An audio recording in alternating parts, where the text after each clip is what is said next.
இங்க எங்க ஐயா காந்திராஜன் வாக்குறுதி கொடுத்தாருல, நான் வந்து காவேரியில இருந்து தண்ணி கொண்டு வந்து பைப், அதாவது கரூர்ல இருந்து பைப் போட்டு வந்து வேடசந்தூருக்கு தண்ணி கொடுப்பேன், அந்த நான் பதவிக்கு வந்து 6 மாசத்துக்குள்ள அதை செஞ்சு முடிப்பேன், அப்படி நான் செய்யலைன்னா பதவியை விட்டு வெளியேறேன் அப்படின்றாரு. விலகிட்டாரா? 5 வருஷம் முடிய போது இன்னும் பதவியில் உட்காந்துருக்காரு. இன்னும் எனக்கு வாய்ப்பு கொடுக்கும் சொல்லி உதயநிதி காலில் வந்துகிட்டு இருக்காரு. வெக்க கேடு. உதயநிதியினுடைய வயசு என்ன, காந்திராஜனுடைய வயசு என்ன? எதுக்கு அப்ப உதயநிதி காலில் விழுந்த? உன்னோட எதிர அந்த உதயநிதி சிறந்துட்டான்.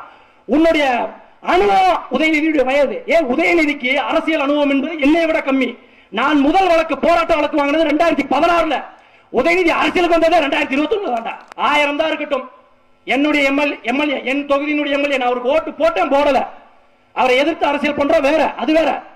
ஆனா அவர் தான் எனக்கு எம்எல்ஏ. என்னுடைய பிரச்சனையை தீர்க்க வேண்டிய இடத்துல அவர் இருக்காரு. அவருடைய கௌரவம் எனக்கு முக்கியம். அவர் போய் எதுக்கு உதயநிதி காலில் வந்தாரு? அப்படி காலில் வந்து என்னத்தை தான் சாதிச்சுட்டீங்க?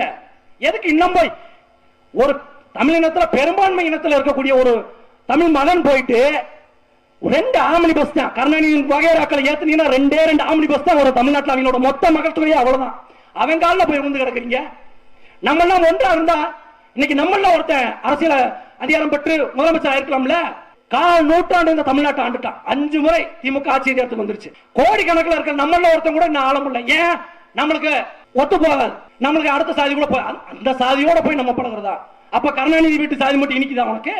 நம்ம கூட பிறந்து வளர்ந்தவன், நமக்கு மண்ணிலே வாழ்ந்தவன், ஒன்னா உழைச்சவன், நம்ம கூட வேற சிந்தனவன் கூட உனக்கு பழகிறதுக்கு, அவனுக்கு வாக்கு செலுத்துவதற்கு, அவனோட நின்று போராடுறதுக்கு வலிக்குது. கருணாநிதி காலில் விழுறதுக்கு உனக்கு வலிக்கல. என்ன மாதிரியான ஒரு வெக்கம் கட்டையணும்? இதனாலதான் நாடு நாடா போய் அடி வாங்கி சாகுறான். கர்நாடகா எல்லையில படிக்க போனவன் அடிச்சான். கர்நாடகாரன் டோல்கேட்ல வச்சு நம்ம பயில பூரா அடிச்சான். ஒரு ரூபாய் இங்க கேட்கல.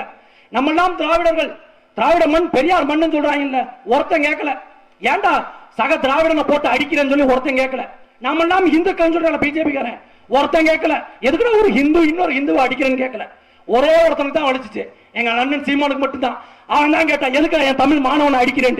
ஏன்னா நாங்களாம் தமிழர்கள், எங்க ஒருத்தனுக்கு தான் சொரணம் இருக்கு, அதனால நாங்க கேட்டோம். இங்க இருக்க திராவிடம் சொல்றவனுக்கு வலிக்கல, இந்துக்கள் சொல்றவனுக்கு வலிக்கல.